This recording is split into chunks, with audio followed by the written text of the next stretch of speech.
Unlimited lechong pakpak ng manok naman nga ni ho ang halutuin namin ngayon din sa bukid mga kamangyan. Dahil mag-graduate na nga ni ho yung aming pamangkin. Ay for the go! Ay, napanood mo? So ayun na nga niyo mga kamangyan, bali hindi nga niyo pala yung first time na magaluto ho kami ng unlimited chicken wings na nakalagay ho doon sa kawayan. Gawa ng dati ho, nagluto na rin kami doon mismo sa loob ng bahay kubo. Ang kaso nga nila ang ho, parang wala pa nun sina kuya, so hindi pa talaga nila natitikman yung ganito kasarap. Wala ganito kasarap. Sa doon na yung mga kamangyan, balak ko talaga namin na magluto ulit ng gayon. Gawa ng sobrang nasarapan ho talaga kami. Medyo marami-rami nga niyo pala rin mga kamangyan, bali nasa 5 kilo ho are. Tapos 230 pesos ang 1 kilo. At talaga yung nagahan din ho pala namin sa palengke mga kamangyan, gawa ng mahirap ho talaga makahanap ng ganyan na maramihan na chicken wings. Minsan talagang paswertehan na lang. Salamat. So ayan, bali marinin nga nila ako pala rin ng mga 30 minutes mga kamangyan para mamaya talaga namang masarap na masarap. At habang inahintay nga ni ho yun mga kamangyan, ari nga ni ho si tatay at nag-intindi na nung kawayan na paglagyan ho nung chicken wings. Sabi ko nga ni ho ay yung matibay-tibay na gawa ng dati nung nagluto ho kami nung ganyan tas nilagay doon sa kawayan. Abay, napakanipis, muntik nang maging waris ting-ting. Salamat. Pero ayun nga ni ho mga kamangyan, kailangan ho talaga na medyo matibay-tibayaan gawa ng syempre mabigat-bigat din yung mga karne na alagay diyan. Syempre ho, paikot-ikutin yun gawa ng parang lechon yung pagluluto diyan. Sa sobrang huna ng kawayan baka mamaya nakalapat na doon sa uling.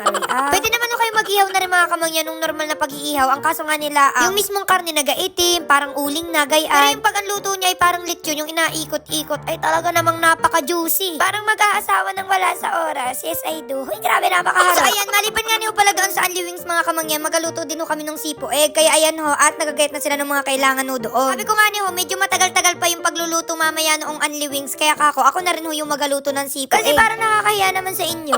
After 30 minutes nga niyo pala ng pagmamarinate na rin karne mga kamangyan, ay ayan nga niyo at alagay na namin din ho sa kawayan. Nasalansan din ho pala namin na rin ng maigi din mga kamangyan. Kung kanan, kung kaliwa, para organize. Organize. Hindi, syempre para mapagkasya, makatipid sa space. Kung baka mamaya magkasama na yung kaliwat kanan din, hindi mo na maintindihan. So ayan, bali dalawang kabayan nga niyo pala yung gamit din mga kamangyan para ho madali-dali mamaya kapag inaihaw na. Nung una nga niyo pala mga kamangyan, medyo nahirapan din talaga kami din. Gawa ng syempre si tatay, hindi naman siya familiar sa paggagawa ho ng mga garni. Syempre ho, ang alam ni tatay, yung mga normal lang baga na pagluluto. Wala ho ng mga ganyan-ganyan pang style. Pero ngayon ho, nung sinabi namin kung ano nga niyo pala yung luto na agaw Indian, ay di alam na niya. Wala nang pagtatalong magaganap, hindi na mapapatulpo. Hala, mapapatulpo. Bali, pinagbabaran ho pala niyan mga kamangyan, yung mga sangkap-sangkap diyan. Huwag niyo huya ang atapon, gawa ng syempre. Pag inaihaw ho yun, mamaya agamitin yun, gawa ng syempre apahid-pahidan yan. Para ho mas juicy, mas masarap at hindi man yung tuyo. Kasi minsan kapag hindi inapahiran, parang sobrang dry niya talaga. Sobrang dry niya talaga. So ayan, bali nung okay na nga niyo pala mga kamangyan, ayan nga niyo at dinala ng tatay din para nga niyo masimulan na maihaw. Gawa ng sa tunay ho, medyo matagal-tagal din yan. Pero syempre, mas mabilis sulutuin niya ang karning manok kumpara sa karning baboy. Oo, talaga naman kapag nagaluto kami ng mga pork belly, ganyan. Talaga naman parang tutubuan na ng uban ng wala sa oras. Salamat! So, ayan, maganda nga niyo pala yung ginawa ni tatay na kawayan diyan mga kamangyan kasi nga niyo, diga medyo kinapal-kapala na. Hindi kahit medyo mabigat yung mga karne, hindi na sobrang lawlaw. Wow, sobrang lawlaw. Grabe, tingnan nyo naman kung gaano kasosyal. Dati ang gamit ay mga pamaypay na mga karton-karton, ganyan. Pero ngayon, mini fan. So, ayan, medyo matagal-tagal pa nga niyo pala yung pagluluto niya ang chicken wings mga kamangyan at bahala na ho dyan sin tatay, sina kuya. Kasi aba, gamit-gamitin naman at sayang naman ang mga muscle. Laroy Habang naghihintay nga niyo mga kamangyan, kako nga niyo, magaluto na ako ng sipo egg. Kasi yun naman ay madali nga nila ang luto. Kaya na nga niyo at nagtunaw na ako ng butter diyan, tsaka ako na ho nilagay, ari nga niyong hipon. Nag-iba-iba na nga niyo pala yung kulay na rin mga kamangyan, tsaka ako na ho nilipat din niyo sa isang lagayan. Kaya nilagay ko na ho aring pagkarami-raming ham na hiniwa-hiwa ho ng shape na square. Sabi ko nga, hala, parang gusto ko ng shape na star. Hala, mahirap yun. At naluto na nga niyo pala mga kamangyan, ayan nga niyo at alipat ulit sa isa pang lagayan. Sige, pahirapan natin yung mga sarili natin.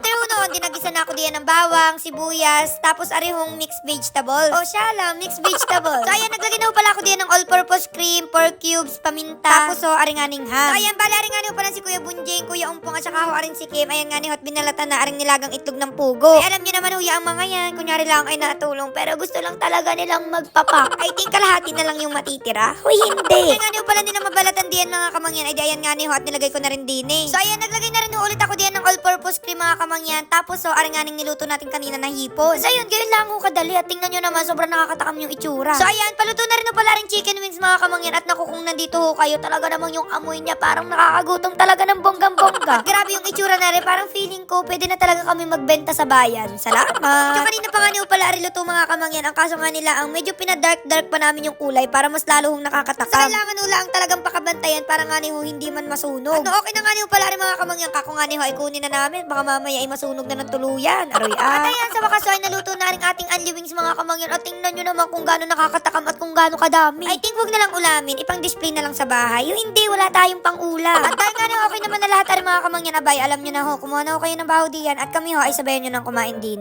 eh. For the go. Ayan, kaya din nga niho pala nang sabi ko sa inyo kanina mga kamangyan. Kaya nga niho kami nagluto ng garne karami. Ay dahil nga niho, simple celebration na rin are. Kasi nga niho, mag-graduate na ho yung aming pamangkin. Yun ho, yung anak ni Ate Tintin at saka ni Kuya Bunjing, si GC. Ayun, grabe, sobrang na-enjoy nga niho pala yung pagkain namin din ni mga kamangyan. Gawa ng napakasarap po nung niluto namin na chicken wings. Ang linamnam, ang juicy. Kung pwede lang mo kainin pati yung buto, akainin na rin namin. Hala, naging aso bigla. Gumawa pa nga ho kami ng sausawan diyan mga kamangyan. Gawa ng syempre gusto namin ay maanghang. Pero sa tunay ho, naku, kahit wala na talaga aring sauce, gawa ng malasa na nga ni ho siya. Perfect din ho aring pampulutan ni paring Jun. Hala, ayun nga niyo mga kamangyan, kung hindi pa ho kayo nakakapagluto ng garning luto sa chicken wings, naku, itry nyo na ho. Masasabi nyo na, hala, pwede na pala talagang mag-asawa si kamangyan. Kasi sumakses siya eh. Hala, hindi yun. Ayan, fast forward nga niyo pala mga kamangyan. Aring nga niyo pala yung time ng graduation nga niyo ni na JC. Alauna nga niyo pala rin ng tanghali mga kamangyan at hindi rin ho kami nakasama niyaan. Sabi ko, babawi na lang kami pag graduate niya ng college. Hala, sobrang tagal. Pero ayun nga niyo mga kamangyan, grabe, napakabilis ho talaga ng panahon. Grabe ko makapagsalita, akala mo naman siya yung nanay.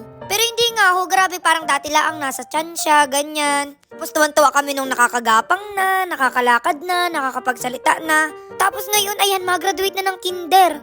Parang dati kami lang yung ganyan. Sobrang nakakatuwa ho, lalo na nung unang kita namin na nagsuot niya ng uniform, ganyan. Parang ala, totoo, estudyante na talaga siya. Sabi ko nga niyo, sa sobrang bilis ng panahon, parang gusto ko na rin mag-anak para mamalay na lang ako nakapag-graduate na ako ng high school, ng college. Grabe, nandun agad. Nakakatuwa din nga niyo na may mga awards si JC mga kamangyan, yung maaalalahanin, malinis, galing sumulat, magaling magkulay, magaling gumuhit. I think nagmana sa akin. Hala, hindi. Ayun kay JC, congratulations. Nako, mahaba-haba pa ang iyong lakbayin. Pero lagi mong tatandaan, nandito lang kaming buong family, ang iyong mga magulang, kapatid, tito, tita, lolo't lola, para gabayan ka. Huy! Huwag muna mag-girlfriend at talaga namang makukurot sa singit. Ay, for the go! So, ayun na mga kamangyan, mamili pa rin ako ng bibigyan ng gift. Basta i-follow nyo na ang ating page at i-share yung video, no? O siya, hanggang dito na lang ko rin ating video at ako'y mag-aasawa na. Huy, hindi. Bye-bye, love you. Huy!